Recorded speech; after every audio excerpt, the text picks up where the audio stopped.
watching Canadian Muslim News on Muslim Network TV. From Toronto, Ontario, I'm Catherine Bullock. Assalamu alaikum and greetings of peace. Today, a conversation with Noor Henedy from the Rashid Mosque in Edmonton about their shelter program for the homeless during winter. But first, some news headlines.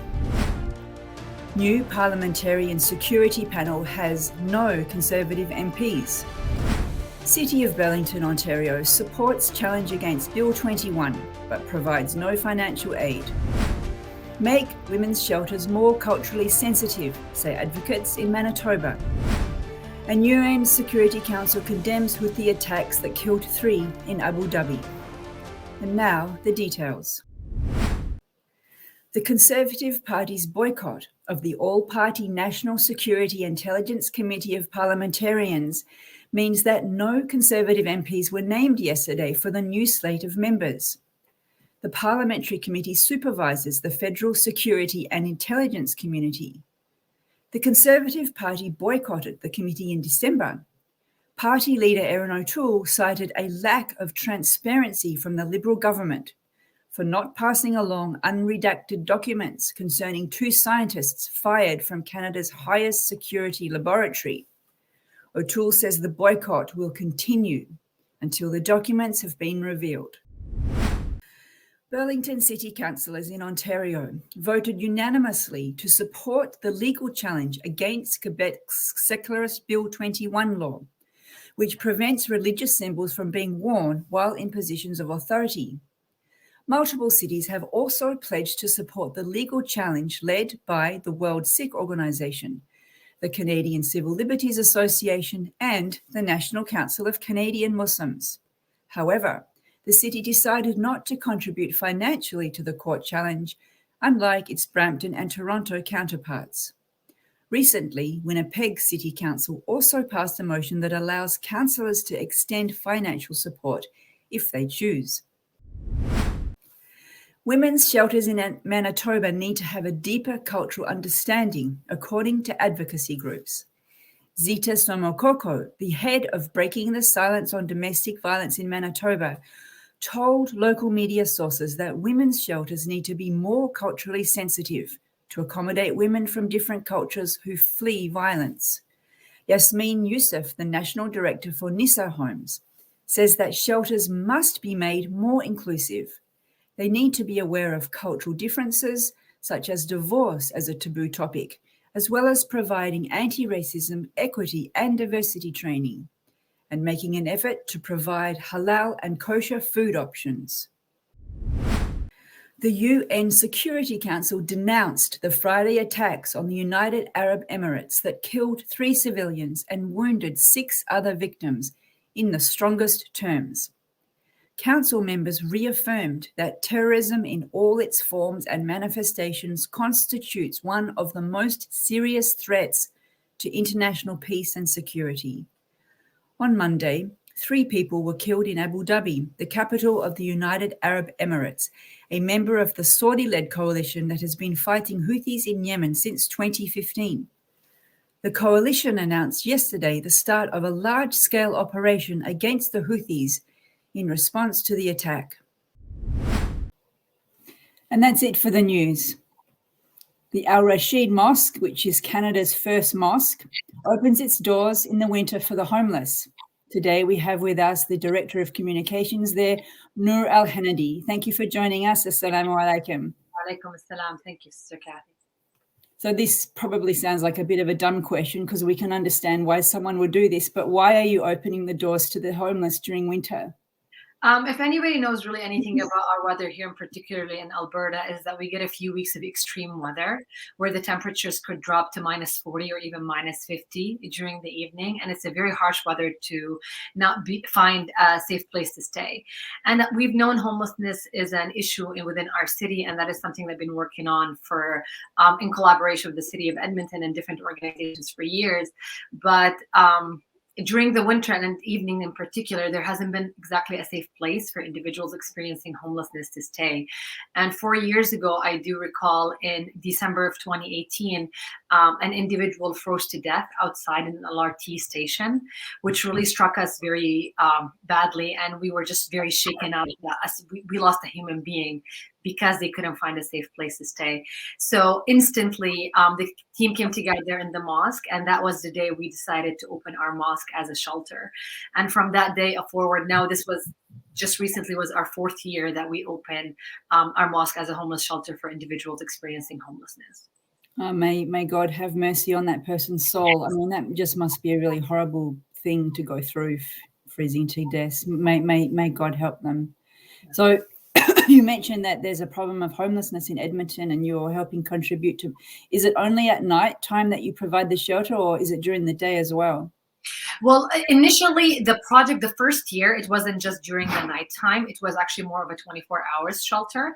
But after the first year, what happened is a lot of partnerships were built with local grassroots organizations that do provide spaces during the day for individuals. So the Edmonton Public Transit would come pick up individuals after they have sleeping through the night. They would take them to another safe space.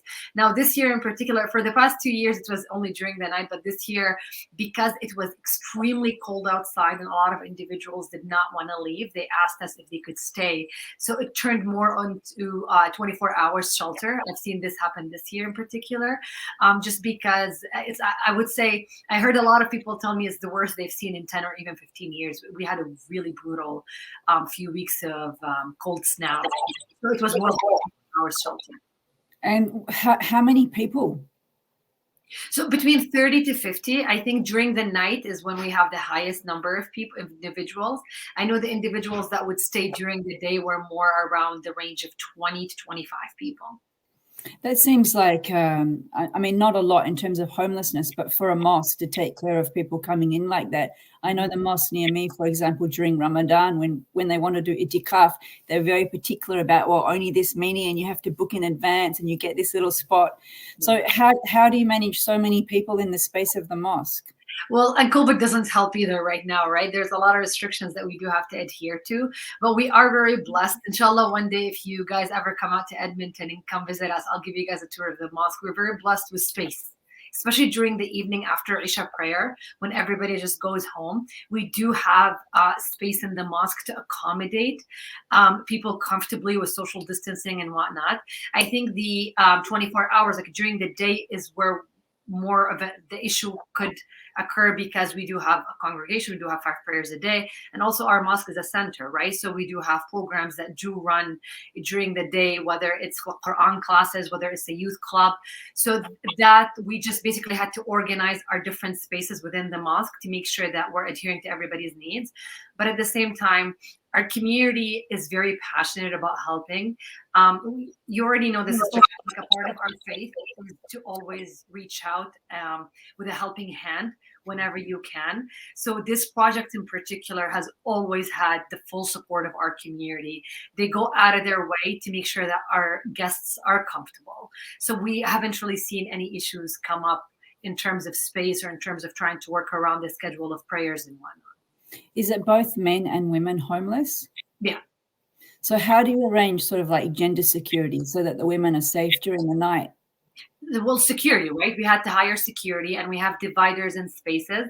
And as I just mentioned to you, we do have space. We're lucky to have that. So we could actually just even provide them with a space of their own. And a lot of times, if we feel that we need to move an individual to a different facility, because you do have to keep in mind, working with the homeless population is not an easy task. There are a lot of issues, that underlining issues that a lot of individuals could ignore, like addictions, like assault. A lot of them are banned from going to many of the shelters that are available around the city. Mental health issues is huge, right? So the volunteers and security that were working with us on site had to be trained in a very specific way to be able to mitigate these situations and make sure that the individuals that are staying at our facility are safe, but also our volunteers in our congregation, everybody that is working, was also safe.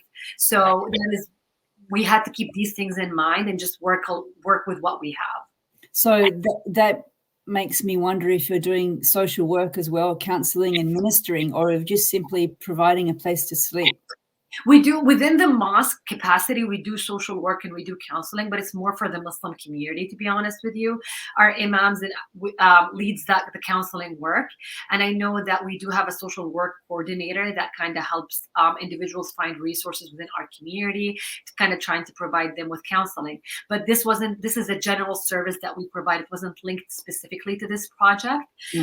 But because we do work closely with the Mustard Seed, with Homeward Trust, with the City of Edmonton, which are organizations that generally do provide counseling and they call them, I think, housing first teams, which would come out to sites and talk to the individuals trying to help them get out of that situation. So they were more taking charge on that aspect rather than us. And we covered on our news show a couple of weeks ago that the Jewish Federation of Edmonton had made a donation to help support your program. Is this an unusual thing? Not at all. No, we have a very strong relationship with different faith groups, with different grassroots organizations. I mean, Rashid Mosque is Canada's first mosque, right? It was built in 1938. So as different communities and different religious and faith groups came to Edmonton, everybody kind of built the city together. So our partnerships are so rooted in our history that this is not something uncommon whatsoever. I see. That's good to know. So it's a regular interfaith cooperation. Absolutely. We've had many projects cooperated, like especially with the Jewish Federation, because when racist incidents were on the rise, Islamophobia and anti-Semitism they were the two big ones, right? And we were working very closely with the Jewish Federation in terms of securing facilities, whether it's synagogues or mosques. And they provided us with some consultation as well. So we do partner with them on many avenues. I was going to ask you about that because if I remember rightly, the Al Rashid Mosque had an incident, I don't remember the year, a couple of years ago, with some white nationalists who'd come in and take pictures and very threatening. Yeah, it was 4 years ago. They called themselves the Wolves of Odin's or the Sons of Odin's, and they came to the mosque and kind of provoked the community, and there was a lot of buzz around it. And they just had it out for the mosque. They came during Ramadan and they were taking pictures and trying to show project a bad image about the Muslim community. And the Jewish Federation, among many, many other organizations, was one of the many organizations that kind of reached out to us and even came to visit, showed their support, and discussed security, in particular, the grants from the government and whatnot. So we do partner with them on many different aspects.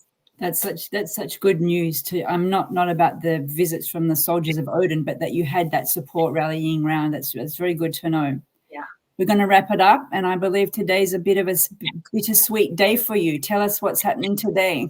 Well, today is my last day as the Director of Communications and Public Relations here in official capacity. Hopefully, I'll be able to volunteer still with the mosque because this is my home. But I will be moving into a new role with the City of Edmonton there and their communications team. So this is my last official interview, and it's with you, Sister Kathy, which is an absolute pleasure. Well, it's a pleasure to have you too. Are they going to have a going away party for you or something like that? No, because I'm not going away, and they know that. This is family. This is home. You don't leave home. Well, I'm glad to know that. Well, we wish you well at your new job. I'm sure you'll do a wonderful job at the City of Edmonton. And thanks for coming on and telling us about the Al Rashid's shelter program for the homeless. Thank you very much. You've been watching Canadian Muslim News. Stay tuned for the next episode. Stay safe and God bless.